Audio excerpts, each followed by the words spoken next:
Department வந்து எல்லா துறை எல்லா இடத்துக்குள்ளேயும் வெளி மாநிலத்துல வெக்கம் இல்லாம இன்ஸ்டாகிராம்லயும் இங்க வச்சு வெக்கம் இல்லாம நல்லாட்சி கொடுக்கிறோம் நாங்க பிரதமரை கிழிச்சு தள்ளி இப்படி குப்பையில போட்டு கொள்ளதான் நீங்க வாக்குக்கு எலெக்ஷனுக்கு வந்து நீங்க முதலமைச்சர் ஆனீங்களா?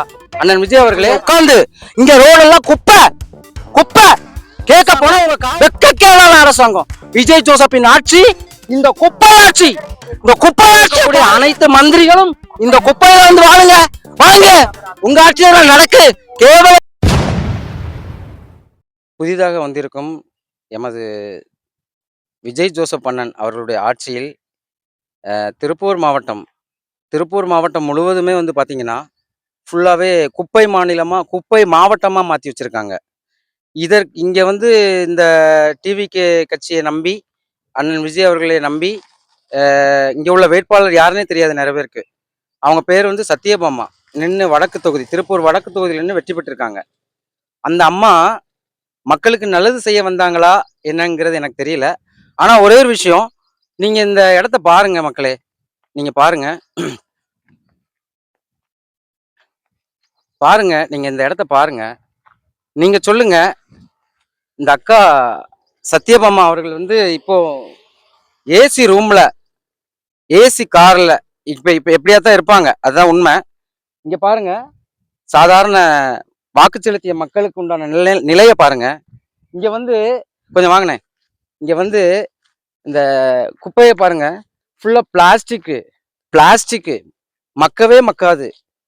கோழி கழுவு, பிளாஸ்டிக் பை, பாலித்தீன் கவர், இந்த குப்பைய இந்த இடத்துல கொட்டக்கூடாதுன்னு இந்த அலௌன்ஸ் பண்றாங்களா? இந்த அலௌன்ஸ் பண்றாங்க பாருங்க. கேமரா வச்சிருக்காங்க, சிசிடிவி கேமரா.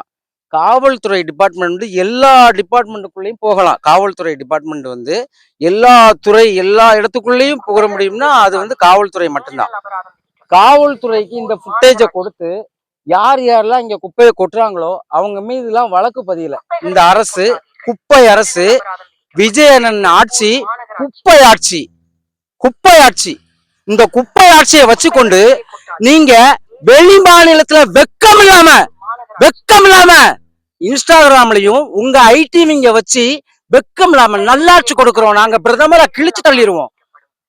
வந்துட போகுதுங்க. வேற ஏதாவது வெக்கமா இல்லையா? நிக்க முடியுதாங்க? வந்து வீடுக்கு வந்து ஓட்டு கேட்டு ஓட்டை வாங்கிட்டு போனீங்களே. இந்த ஏழை மக்களை இப்படி குப்பையில போட்டு கொள்ளதான் நீங்க வாக்குக்கு எலெக்ஷனுக்கு வந்து நீங்க முதலமைச்சர் ஆனீங்களா? அண்ணன் விஜய் அவர்களே, நீங்க உங்க பக்கத்துல ஒரு நிமிஷம் இந்த குப்பை இருக்குமா? நிக்க முடியுமா? நீங்க வர முடியுமா? நீங்க இங்க என் மக்கள்கிட்ட வாக்க வாங்கி இன்னைக்கு கோட்டையில உட்கார்ந்து கும்மாளம் அடிச்சுக்கிட்டு இருக்கீங்க. உட்கார்ந்து இங்க ரோடெல்லாம் குப்பை கேட்க போனா உங்க காவல்துறை எங்கள் மீது வழக்கு பதியுது. நாம் தமிழர் கட்சி மீது வழக்கு பதியுது. என்ன அரசாங்கம் உங்க அரசாங்கம்? வெக்கக்கேடான அரசாங்கம். விஜய் ஜோசப்பின் ஆட்சி இந்த குப்பை ஆட்சியை பாருங்க மக்களே. எல்லாருமே சேர்ந்து இங்க வந்து வாழுங்க மக்களே. டிவிகேல இருக்கக்கூடிய அனைத்து மந்திரிகளும் இந்த குப்பையில வந்து வாழுங்க. உங்க ஆட்சியில நடக்கு. கேவலங்கட்ட ஆட்சி, குப்பை ஆட்சி.